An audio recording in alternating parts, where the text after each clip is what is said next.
Hola, yo soy Luis Fierro y este es el podcast de Oikos, Economía y Ecología. El 2 de abril de 2025, Donald Trump llamó el Día de la Liberación. Él prometió algo concreto: reducir el déficit comercial de Estados Unidos, traer de vuelta la manufactura a Estados Unidos y financiar rebajas de impuestos para la clase media. 14 meses después, el balance es claro. Los aranceles no cerraron el déficit estadounidense. Los precios al consumidor subieron.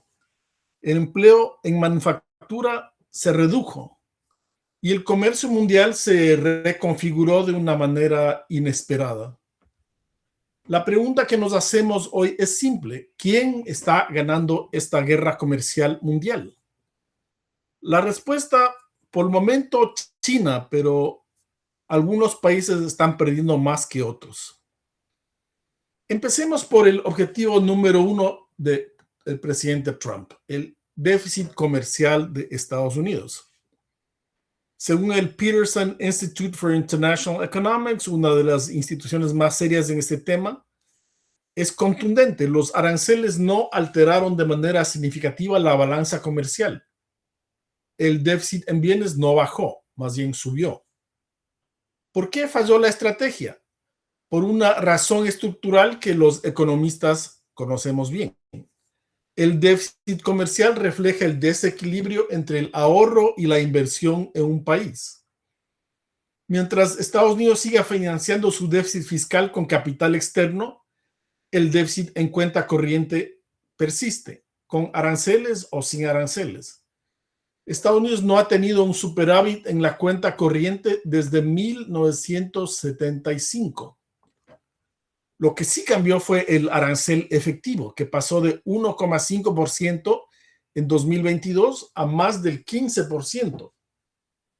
Y quien lo paga no es China, lo paga el importador estadounidense, lo pagan los consumidores. $1,500 al año en promedio para las familias de Estados Unidos. La Corte Suprema de Estados Unidos en febrero del 2026 declaró inconstitucionales los aranceles más agresivos de Trump. Y Trump respondió de inmediato con un nuevo arancel global del 10% que lo elevó al 15% el día siguiente. La guerra comercial no terminó, solo cambió de forma. Si hay un ganador de corto plazo, los números apuntan a un solo país: China. Sí, China. El supuesto gran derrotado de la guerra comercial. Sus exportaciones a Estados Unidos cayeron en un 20%. En juguetes, muebles y calzado, la caída fue brutal. Pero China no se quedó cruzada de brazos. Redirigió sus ventas hacia el resto del mundo. Y el resultado fue un superávit comercial récord: 1,2 billones de dólares. Es decir, billones en español, trillones en inglés. El mayor de su historia. Las exportaciones chinas a América Latina crecieron 7,4%, a África 25%, a los países de Asia 13%. China convirtió los aranceles de Trump en una oportunidad de diversificación.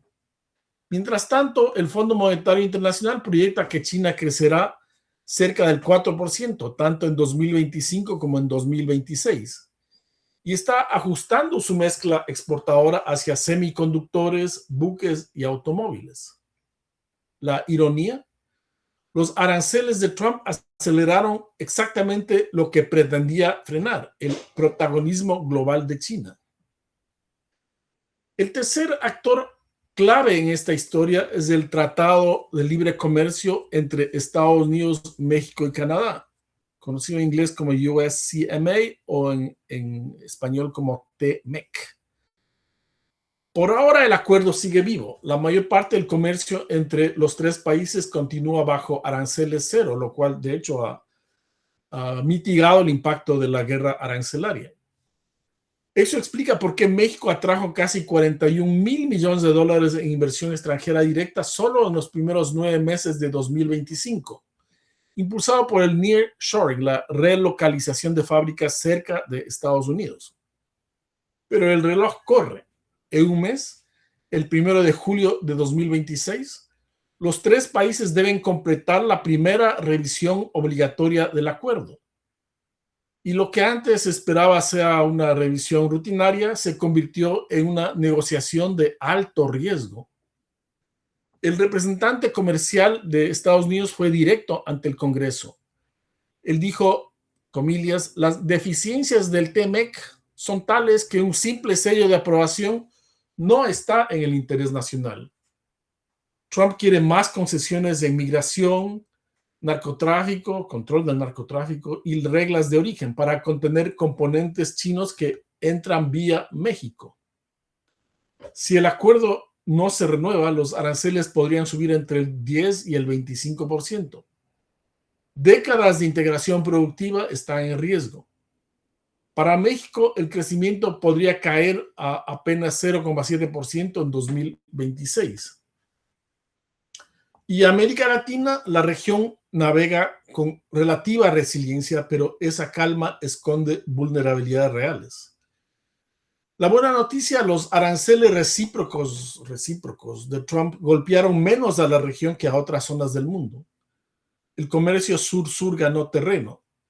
El 57% de las exportaciones de países en desarrollo ya se dirige a otros mercados en desarrollo. La mala noticia, el riesgo más grave es el desvío de las exportaciones chinas.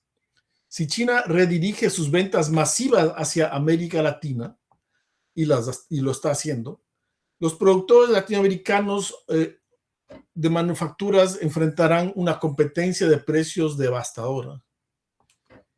Y luego está el caso Ecuador-Colombia, una guerra arancelaria dentro de la región, dentro de la comunidad andina.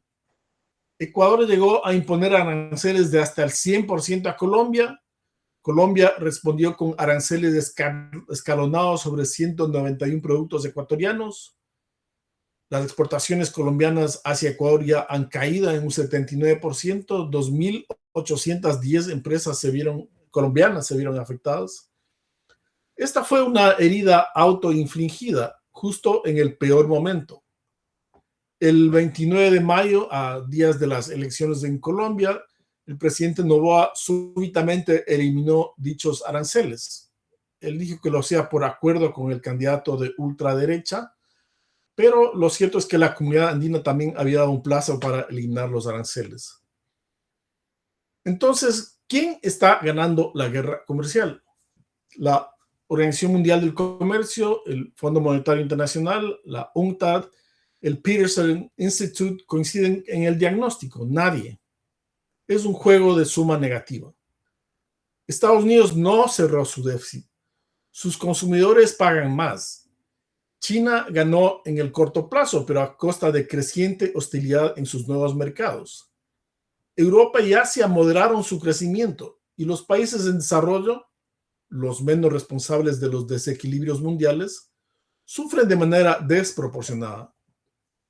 La incertidumbre comercial, advierte el Fondo Monetario, es tan dañina como los propios aranceles. Desalienta la inversión, fragmenta las cadenas de valor, encarece todo. Para Ecuador y para América Latina la lección es clara.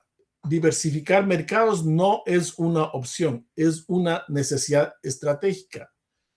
Los acuerdos con Europa, Asia, el Reino Unido, Corea del Sur, Emiratos Árabes Unidos cobran una urgencia que antes era teórica. Y la guerra comercial con Colombia nos recuerda algo aún más profundo, que la política comercial no puede improvisarse, que los socios de hoy no son los adversarios que conviene fabricar para mañana. Y la guerra comercial lleva 14 meses y el mundo aún no sabe cómo termina. Bueno, esto es Oikos, podcast sobre economía y ecología. Les agradezco su atención.